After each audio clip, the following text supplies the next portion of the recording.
Hello students, आज मैं class 10th का टॉपिक जो स्टार्ट किया था द लाइफ प्रोसेसेस उसे कंटिन्यू करने के लिए जा रहा हूँ। उस टॉपिक में मैंने आपको ऑटोट्रॉफिक मोड ऑफ न्यूट्रिशन तक पढ़ाया था। उसके आगे जो टॉपिक है वो है heterotrophic mode of nutrition. Heterotrophic mode of nutrition में भी मैंने लिटिल बिट डिस्कशन किया था, जिसमें आपको मैंने हेटरोट्रॉफिक मोड ऑफ न्यूट्रिशन के टाइप्स के बारे में बताए थे। एक तो होलोजोइक मोड ऑफ न्यूट्रिशन के बारे में बताया था, दूसरा सेप्रोट्रॉफिक मोड ऑफ न्यूट्रिशन के बारे में बताया था, और तीसरा पैरासिटिक मोड ऑफ न्यूट्रिशन के बारे में बताया था। आज हम स्टडी करने जा रहे हैं heterotrophic mode of nutrition in unicellular organisms, that is for the amoeba and paramecium. उसके बाद फिर मैं डिस्कस करूंगा heterotrophic mode of nutrition in multicellular organisms, that is in human beings. तो आइए देखते हैं कि किस तरीके से यूनिसेलुलर ऑर्गेनिजम्स में न्यूट्रिशन कंप्लीट होता है, जैसे अमीबा एंड पैरामीशियम है। और सबसे पहले न्यूट्रिशन इन अमीबा, आप हेडिंग डालिए, nutrition in amoeba. Nutrition gain करने के लिए अमीबा हो या पैरामीशियम हो या फिर कोई भी मल्टीसेलुलर ऑर्गेनिजम्स हो, इसमें 4 बातें होती है, 4 स्टेप्स होते हैं। पहले तो हम फूड को अपटेक करने के लिए इंजेस्ट करेंगे। इंजेस्ट प्रोसेस में कहीं ना कहीं फूड को हम बाहर से अपने माउथ की ओर लेते हैं। देन फिर उस फूड की होनी होती है प्रोसेसिंग। प्रोसेसिंग का मतलब हुआ कि डाइजेशन। जो फूड आपने लिया है वो बेसिकली कॉम्प्लेक्स फॉर्म है, और इस फॉर्म में कोई जो सेल है या फिर आप कहें कि बॉडी जो है वो ऑब्जर्व नहीं कर पाती है। इस वजह से इस कॉम्प्लेक्स फॉर्म से मुझे सिंपलर फॉर्म में कन्वर्ट करना पड़ता है, और इसी प्रोसेस को मैं कहता हूँ डाइजेशन। उसके बाद जो थर्ड स्टेप है वो है एब्जॉर्प्शन, क्योंकि जब आपने कॉम्प्लेक्स से सिंपलर फॉर्म में किया है तो वो एब्जॉर्ब होगा, और एब्जॉर्ब होने के बाद ये एसिमिलेट होता है, या कहीं ना कहीं बॉडी में यूज होती है एनर्जी गेन करने के लिए। जिस तरीके से अगर रेस्पिरेशन हुआ है तो रेस्पिरेशन प्रोसेस में आपको पता है कि न्यूट्रिएंट्स की ऑक्सीडेशन होगी और फिर एनर्जी रिलीज होगा। तो जो थर्ड स्टेप होगा वो आपका एसिमिलेशन होगा, और जो फोर्थ है वो आपका है इजेशन। जो वेस्ट प्रोडक्ट्स हैं जो आपने फूड जो कॉम्प्लेक्स से सिंपलर फॉर्म में बनाया है, तो completely complex food form simpler में नहीं कन्वर्ट होता है। कुछ ऐसे पार्टिकल्स हैं, कुछ ऐसे फूड होते हैं जो वेस्ट प्रोडक्ट्स होते हैं, जो उनका वेस्ट मटेरियल्स हैं वो बॉडी से एक्सपेल्ड आउट होता है, और इस प्रोसेस को मैं कहता हूँ क्या, इजेशन। ठीक है, तो अमीबा में भी ये 4 स्टेप कंप्लीट होता है। स्टेप नंबर 1 में आप अमीबा के शेप को देखिए। अमीबा का सबसे जो बेसिक बातें हैं वो ये है कि अमीबा की बॉडी की शेप वो फिक्स नहीं होती है, ये वेरी करती रहती है अकॉर्डिंग टू सिचुएशन। वो अपना शेप को चेंज करता रहता है। हालांकि पैरामीशियम के केस में ऐसा बिल्कुल भी नहीं है। पैरामीशियम की जो बॉडी है वो शेप फिक्स होती है। तो यहाँ पर अमीबा के शेप को जब आपने देखा तो ये आपका अमीबा का सेल मेम्ब्रेन, और सेल मेम्ब्रेन के पास ये न्यूक्लियस और ये साइटोप्लाज्म में बना रहा हूँ। वैसे तो ये यूनिसेलुलर यूकैरियोटिक ऑर्गेनिजम्स हैं, इसमें और भी सेल ऑर्गेनेलिज पाए जाएंगे। लेट सपोज कि आज आपको अमीबा के पास में एक फूड मटेरियल्स मुझे दिखा है। ठीक है, इस फूड मटेरियल्स को अमीबा बेसिकली कंज्यूम करेगा, और इस प्रोसेस को मैं कहूँगा इजेशन।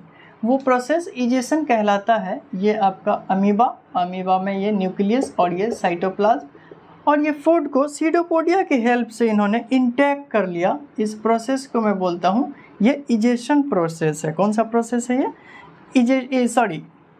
इंजेशन प्रोसेस इसे कहा जाता है। इंजेशन प्रोसेस का मतलब है आपने अपटेक किया है फूड को। ठीक है, ये प्रोसेस हुआ आपका इंजेशन का।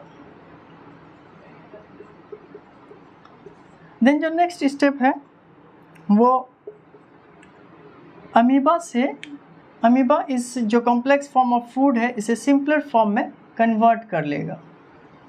ये अमीबा, और कॉम्प्लेक्स से सिंपलर फॉर्म में करने से पहले सबसे पहले ये वैक्यूल्स के फॉर्म में बनता है। ये फूड आज वैक्यूल्स के फॉर्म में प्रेजेंट है। ये कॉम्प्लेक्स फूड मटेरियल, यहाँ पर कुछ डाइजेस्टिव एंजाइम, और डाइजेस्टिव एंजाइम्स ने इस कॉम्प्लेक्स को सिंपलर फॉर्म में कन्वर्ट किया, तो इसे कहा जाता है क्या, डाइजेशन। ठीक है, ये जो स्टेप है आपका ये हो गया डाइजेशन। और जो थर्ड स्टेप है दैट इज ये फूड अगर आपने देखा है कि ये डाइजेस्ट हुआ, डाइजेस्ट होने के बाद ये एब्जॉर्ब हो जाती है सेल्स में, क्योंकि सिंपलर फॉर्म में हुआ है तो ये कहीं ना कहीं एब्जॉर्ब हो जाएगा। एब्जॉर्ब होने में ये आपका न्यूक्लियस है और ये फूड फॉर्म्स है। फूड फॉर्म्स जब एब्जॉर्ब होती है तो ये बॉडी के सेल के टुवार्ड्स में ये एब्जॉर्ब हो जाती है, ये फूड आप देख रहे हैं। और यही फूड फिर एसिमिलेट होगा। एसिमिलेट होने के बाद कुछ वेस्ट प्रोडक्ट्स भी बचते हैं। इस वेस्ट प्रोडक्ट को कहा जाता है, ये आपका बाय द वे ये न्यूक्लियस है और वेस्ट प्रोडक्ट जो है ये बॉडी से एक्सपेल्ड आउट हो रहा है, ठीक है, ये एक्सपेल्ड आउट हो रहा है। इस प्रोसेस को कहते हैं हम इजेशन। ये जो प्रोसेस है आपका एब्जॉर्प्शन के बाद एसिमिलेशन, ये कहलाता है एसिमिलेशन, ठीक है। और ये प्रोसेस आपका हो गया इजेशन। तो आपने देखा कि अमीबा किस तरीके से अपने न्यूट्रिशन को गेन करती है। फर्स्ट स्टेप में अमीबा के पास में कोई फूड पार्टिकल्स है जो अभी कॉम्प्लेक्स फॉर्म में है। अब वो सबसे पहले तो इसे इंटेक करेगा। इंटेक करने के लिए ये सीडोपोडिया के हेल्प से इन्होंने फूड को इंटेक किया है। सीडोपोडिया, बेसिकली सीडो का मतलब होता है फॉल्स और पोडिया का मतलब होता है पैर। इनके पास ये फॉल्स फीट है क्योंकि लिटरली तो ये पैर है नहीं। जो इंटेक किया है इन्होंने फूड को, ये कॉम्प्लेक्स फॉर्म में है। इस कॉम्प्लेक्स फॉर्म को फिर डाइजेस्टिव एंजाइम के प्रेजेंस में डाइजेस्ट किया जा रहा है। तो अब ये टूट करके सिंपलर फॉर्म्स में बना है, ये वैक्यूल्स में। देन फिर ये फूड एब्जॉर्ब होकर के सेल्स में आया और एब्जॉर्ब होने के बाद ये बॉडी इसको एसिमिलेट कर रही है, वो यूज हो रहा है। देन फिर कुछ जो वेस्ट प्रोडक्ट है वो इसी सेल्स के माध्यम से, आपको सेल टॉपिक में अपने क्लास 9th में पढ़ा होगा कि डिफ्यूजन एंड ऑस्मोसिस होता है। तो उसी प्रोसेस से ही कहीं ना कहीं वेस्ट प्रोडक्ट जो हैं ये सेल से बाहर आ जाती हैं। तो ये बात फिर आपके न्यूट्रिशन इन अमीबा को लेकर के। अब हम डिस्कस करने के लिए जा रहे हैं न्यूट्रिशन इन पैरामीशियम, ठीक है। आप चाहें तो ये डायग्राम ड्रॉ कर सकते हैं, एनसीईआरटी में वैसे दे रखी है। मैं समझता हूँ कि ये आप ज़रूर प्रैक्टिस करिए, बिकॉज ये आपको बोर्ड में हो सकता है क्वेश्चन आ जाए, चाहे बोर्ड बिहार बोर्ड हो या सीबीएसई बोर्ड हो। अब मैं डिस्कस करने के लिए जा रहा हूँ पैरामीशियम की।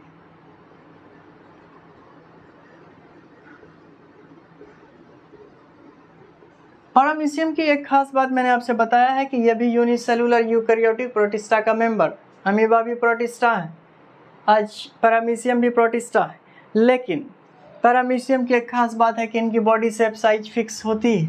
फिक्स होने का मतलब ये है कि ये फूड के वजह से अपने बॉडी के शेप को चेंज नहीं करता है। ये सीलिया एंड फ्लैजिला के मूवमेंट से एक प्लेस से दूसरी प्लेस मूव करती है। तो आप देख लीजिए पैरामीशियम का स्ट्रक्चर किस तरीके से होता है। मैं ट्राई कर रहा हूँ आपको डायग्रामेटिक व्यू से थोड़ा सा इसको समझाने का। कुछ इस तरीके से पैरामीशियम का ये स्ट्रक्चर होता है। इस वाले ये जो आपने देखा कि चारों सराउंड जो मैंने किया है ये बेसिकली सेल मेम्ब्रेन है और इसी मेम्ब्रेन से होते हुए ये आपका ओरल ग्रूव्स कहलाता है। ये ओरल ग्रूव्स रीजन है, बेसिकली ये माउथ का काम करता है। और ये जो रीजन आप देख रहे हैं ये एनल पोर है, बेसिकली ये एनस का काम करता है। एनल पोर जो फूड पर वेस्ट मटेरियल होगा ये बॉडी से बाहर जाएगा। अब आप देखिए सबसे पहले इनके स्ट्रक्चर को, क्योंकि यूकैरियोटिक है तो न्यूक्लियस तो होगा ही और इसके अंदर में कॉन्ट्रैक्टाइल वैक्यूल्स भी होते हैं। ये आपको क्वेश्चन पूछा जा सकता है कि we in which of the following the contractile vacuole is present, तो आप इसमें टिक कर सकते हैं, ठीक है। ये न्यूक्लियस है। देन फिर ये आपका साइटोप्लाज्म हो गया टोटल। हाँ, आप एज्यूम करिए कि इसमें न्यूट्रिशन कैसे गेन होता है। पूरी की पूरी पैरामीशियम के बॉडी में सीलिया प्रेजेंट है, ये ध्यान रहे। कोई बच्चे ये ना कहें कि किसी पार्ट में आपने तो बनाया ही नहीं। ये अंडरस्टूड है कि सारे बॉडी पे इनके सीलिया लगे हुए हैं और सारे के सारे मेम्ब्रेन पर, ठीक है। इस तरीके से cilia and flagella cell membrane के पूरी की पूरी बॉडी पर प्रेजेंट होता है और इसी सीलिया के हेल्प से ये एक प्लेस से दूसरी प्लेस मूव करती है। यह आपका पैरामीशियम का स्ट्रक्चर है। अब मैं ये 4 स्टेप को चेक करूँगा कि किस तरीके से ये एकम्प्लिश हुआ है। लेट सपोज कि एक पैरामीशियम के पास में यहाँ पर कोई फूड पार्टिकल्स प्रेजेंट है, ठीक है। ये आपका फूड अवेलेबल है। इस फूड को जब वो मूव करती है ओरल ग्रूव्स से, सिलिया एंड फ्लैजिला के मूवमेंट से जब वो मूव करेगी, वो कहीं ना कहीं ये ओरल ग्रूव्स में फंस जाती है, ट्रैप हो जाती है। ये जब ट्रैप होती है तो ट्रैप होने के बाद इसमें फॉर्मिंग फूड वैक्यूल्स का फॉर्मेशन होता है। ये आपका माउथ रीजन है और ये यहाँ पर ये फूड वैक्यूल्स फॉर्मिंग फेज में है। देन फिर ये यहाँ से ब्रेक होके ये फूड वैक्यूल्स पूरी बॉडी पे मूव कर रही होती है। तो बेसिकली आपने क्या देखा कि ये फॉर्मिंग फूड वैक्यूल्स हैं, ये फॉर्मिंग फूड वैक्यूल्स के फॉर्म में है। और फिर जब ये ब्रेक हो जाती है, ब्रेक होने के बाद ये सर्कुलेटिंग फूड वैक्यूल्स है, ये बॉडी पे पूरा मूव कर रहा होता है। Circulating food vacuoles, circulating food vacuoles का क्या मतलब है कि ये फूड वैक्यूल्स पूरे सेल्स में मूव कर रहे हैं। यहाँ पर डाइजेस्टिव एंजाइम है, डाइजेस्ट हुआ और ये सेल में एब्जॉर्ब होकर के एसिमिलेट होता रहता है। ठीक है, यहाँ पर एसिमिलेट होगा और फिर देन जो उनका वेस्ट प्रोडक्ट्स हैं, वेस्ट प्रोडक्ट कहीं ना कहीं एनल पोर की हेल्प से ये बॉडी से इजेक्ट हो जाता है, बॉडी से बाहर हो जाता है। इस तरीके से आपने पैरामीशियम में न्यूट्रिशन को देखा। इसमें क्या देखा, सबसे पहले तो पैरामीशियम के स्ट्रक्चर को देखें। पैरामीशियम यूनिसेलुलर यूकैरियोटिक प्रोटिस्टा का मेंबर, इनके जो शेप है वो फिक्स पाया जाता है और इसमें कॉन्ट्रैक्टाइल वैक्यूल, क्योंकि यूनिसेलुलर है तो न्यूक्लियस भी प्रेजेंट होता है यहाँ पर। ठीक है, न्यूक्लियस भी है और ये सेल मेम्ब्रेन पर पूरा सीलिया लगा होता है। इनके स्ट्रक्चर ही कुछ ऐसी बनी हुई है कि जो ओरल ग्रूव्स हैं वो एक्ट करता है माउथ के तरफ है। ठीक है, जब ये मूव कर रही होती है, कोई फूड पार्टिकल मिलता है इसमें ट्रैप होता है और ट्रैप होने के बाद ये डेवलप कर लेती है फूड वैक्यूल्स को। फूड वैक्यूल्स जब फॉर्मिंग फेज में होती है जब तो इस तरीके से स्ट्रक्चर है इसका, और जब मैच्योर हो जाता है, मतलब जब वो पूरा फूड को उन्होंने इंटैक्ट कर लिया, पूरे एंजाइम्स के फॉर्म में उन्होंने जब वैक्यूल्स का फॉर्मेशन होता है तो ये ब्रेक हो जाती है।